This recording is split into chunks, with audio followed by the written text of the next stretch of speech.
Hello friends, welcome back to my channel. आज की इस वीडियो में हम लोग वोकैबुलरी के यूज़ के बारे में भी हम लोग सीखेंगे इस वीडियो में। पहला हमारा आज का है to be in bad mood, जिसका मतलब होता है मूड ख़राब होना।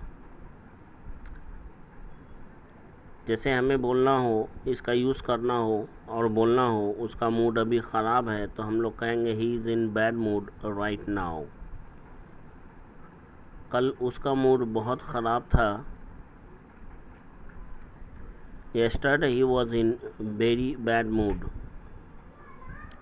किस्मत ख़राब होना, प्रेजेंट में अगर बोलना होगा तो हैज़ हैव का अकॉर्डिंग टू सब्जेक्ट यूज़ करेंगे और पास्ट के लिए हैड का यूज़ करते हुए बैड लक का यूज़ करेंगे। आज तो मेरी किस्मत ही ख़राब है, today I have a bad luck. उसकी तो किस्मत ही ख़राब थी, he had a bad luck. Benevolent, ऐसा व्यक्ति जो दूसरों का भला सोचता हो। दूसरों का भला सोचने वाले व्यक्ति को बेनिवोलेंट बोलते हैं या परोपकारी बोलते हैं। वह परोपकारी व्यक्ति बनने की कोशिश कर रहा है। Is trying to be a benevolent person. Kannada film अभिनेता स्वर्गीय पुनीत कुमार दूसरों का भला सोचने वाले इंसान थे। Kannada film actor late Mister Puneeth Kumar was a benevolent person. Malevolent person, दूसरों का बुरा सोचने वाला। मैं दूसरों का बुरा सोचने वाला इंसान नहीं हूँ। I am not a malevolent person. तुम्हारा भाई दूसरों का बुरा सोचने वाला इंसान है। Your brother is a malevolent person. बहुत इम्पॉर्टेंट वोकैबुलरी है, पूरा ध्यान से देखें, बिना स्किप किए देखें, बहुत कुछ सीखने को मिलेगा। स्केल न्यू हाइट्स, इसका मतलब होता है नई ऊंचाइयों को छूना। वह नई ऊंचाइयां छूना चाहता था। He wanted to scale new heights. वह सफलता के क्षेत्र में नई नई ऊंचाइयां छूना चाहता है। He wants to scale new heights in the field of success.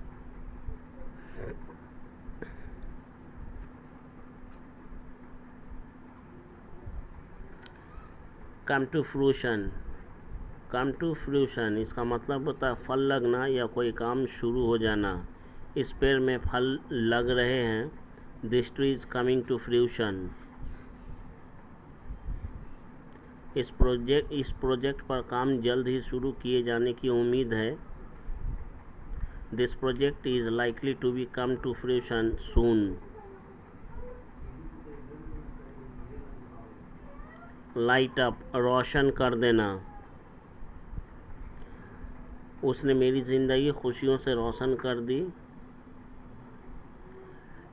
He lightened up my life with pleasures. She lightened up my life with pleasures. आपकी मौजूदगी इस पार्टी को रोशन कर देगी। Your presence will light up this party. Your presence will light up this party. Revive, इसका मतलब होता है ताज़ा करना। Revive memories, यादों को ताज़ा करना। यह फिल्म मेरे बचपन की यादों को ताज़ा कर दिया। This movie revived my childhood memories. Dust of, धूल या मिट्टी झाड़ना। अपनी शर्ट से धूल या मिट्टी झाड़ लो। Dust off your shirt.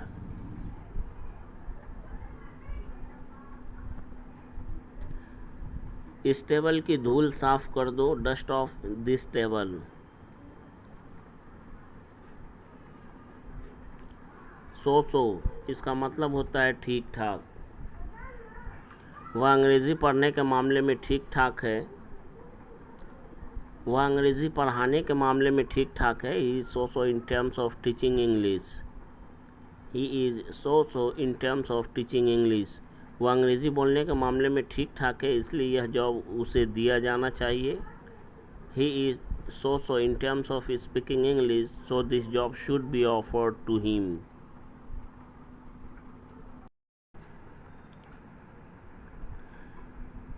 जब भी बोलना हो कसम से, उसके बाद अपने सेंटेंस को बोलना हो, उसके लिए हम लोग आई स्वेयर का यूज़ करते हैं। आई स्वेयर, कसम से तुम बहुत बुरे हो। I swear you are very bad. I swear you are very bad. कसम से यह जगह रहने लायक नहीं है। I swear this place is not worth living. Rely on, भरोसा करना। बैंक ऑन का मतलब भी होता है भरोसा करना। रिलाई ऑन, मुझे तुम पर भरोसा है। I rely on you. या मैं तुम पर भरोसा करता हूँ। I rely on you. मैं उसकी बातों पर भरोसा करता हूँ। I rely on his every words. मैं उसकी हर बातों पर भरोसा करता हूँ। कैजुअली, बस यूं ही दिल किया कि तुमसे बात करूँ तो मैंने तुम्हें कॉल किया।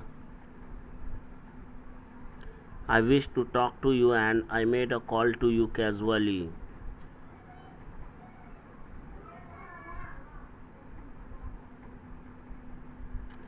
Swear on someone, किसी की कसम खाकर कुछ कहना। मेरी कसम खाकर कहो कि तुमने ऐसा कुछ भी नहीं किया।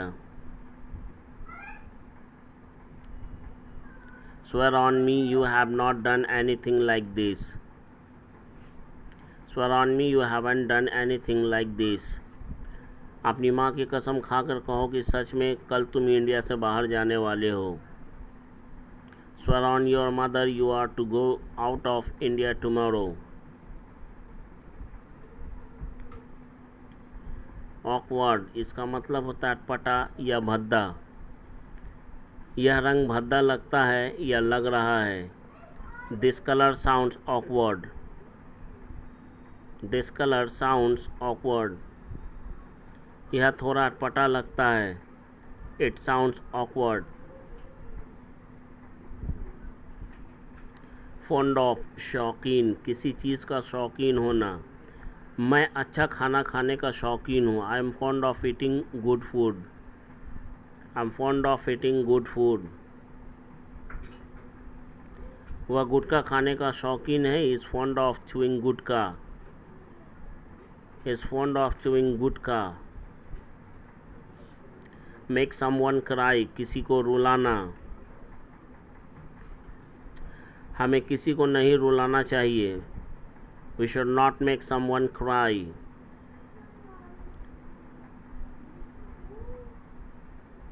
किसी को रुलाना अच्छी बात नहीं है। It's not a good thing to make someone cry. It's not good thing to make someone cry. Wipe tears, आंसू पोंछना। अपने आंसू पोंछ लो। Wipe your tears.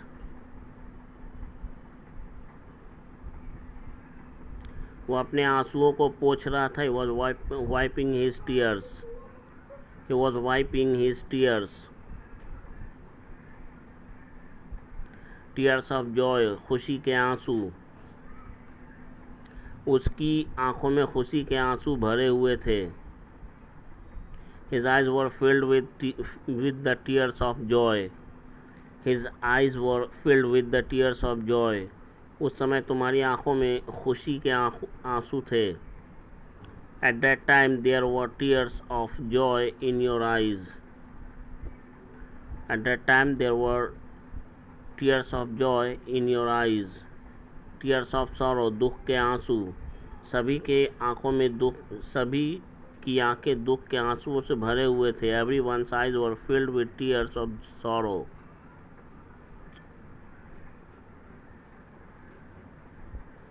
Everyone's eyes were filled with tears of sorrow. Hold back tears, आंसुओं को रोकना। इस दिल दहला देने वाली घटना को देखने के बाद कोई भी अपनी आंसुओं को नहीं रोक सका। No one could hold back tears after seeing this heart-rending accident.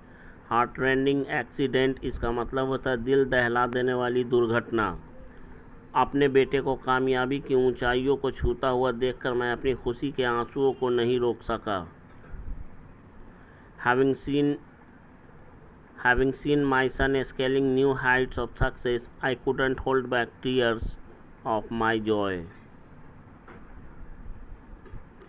Crocodiles tears, मगरमच्छ के आंसू या दिखावटी आंसू या बनावटी आंसू। वह दिखावटी आंसू बहा रहा है, he is shedding a crocodiles tears.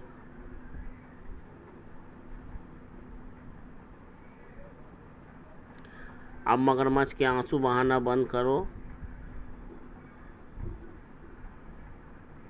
Now stop shedding crocodiles tears.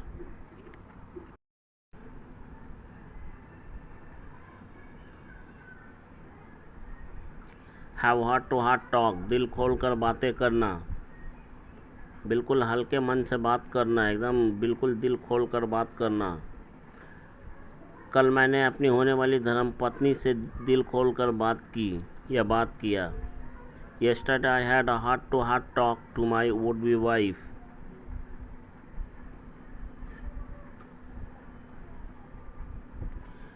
क्या तुमने कभी किसी से दिल खोल कर बातें की है?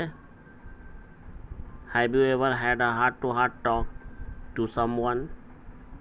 Have you ever heart-to-heart talk to someone? Croon, गुनगुनाना। घर जाते हुए रास्ते में वह गुनगुना रहा था। He was crooning something. वह कुछ गुनगुना रहा था on the way, रास्ते में। While going home, घर जाते हुए। He was crooning. She was crooning. वह गुनगुना रही थी। She was crooning. Comply with के अनुसार काम करना। Comply with rules, नियम के अनुसार काम करना। अगर तुम्हें इस घर में रहना है तो तुम्हें नियमों का पालन करना पड़ेगा। If you have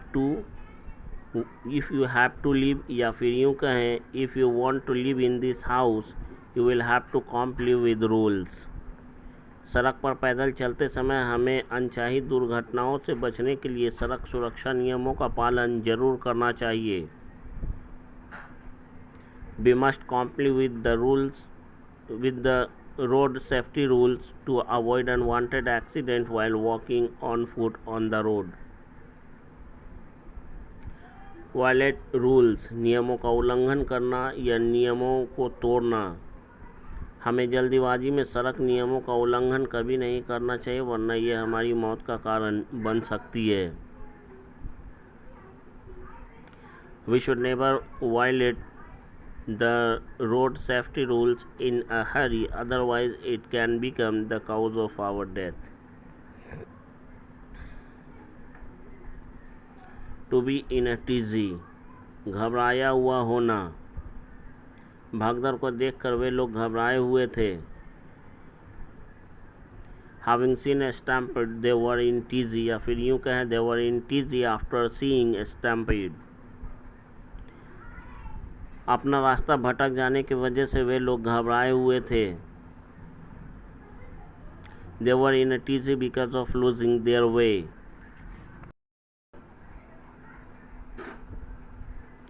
Heart throb, इसका मतलब होता है दिल की धड़कन। थ्रॉप का मतलब धड़कना होता है। हार्ट थ्रॉप, दिल की धड़कन। तुम मेरे दिल की धड़कन में रहती हो या रहते हो। You live in my heart throb. Love insanely, पागलपन की हद तक प्यार करना या पागलों की तरह प्यार करना। वह तुम्हें पागलपन की हद तक प्यार करता है। He loves you insanely. He loves you insanely. मेरा दोस्त तुमसे पागलों की तरह प्यार करता है। My friend loves you insanely. कडली, इतनी आकर्षक चीज़ या कोई इंसान जिसे देखकर गले लगाने का मन करे या मन को भा जाए, उसे हम लोग कडली, इंग्लिश में कडली बोलते हैं। जैसे cuddly girl, cuddly doll, cuddly toy.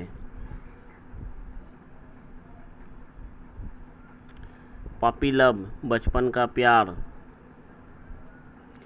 तुम मेरे बचपन का प्यार हो। You are my puppy love. You are my puppy love.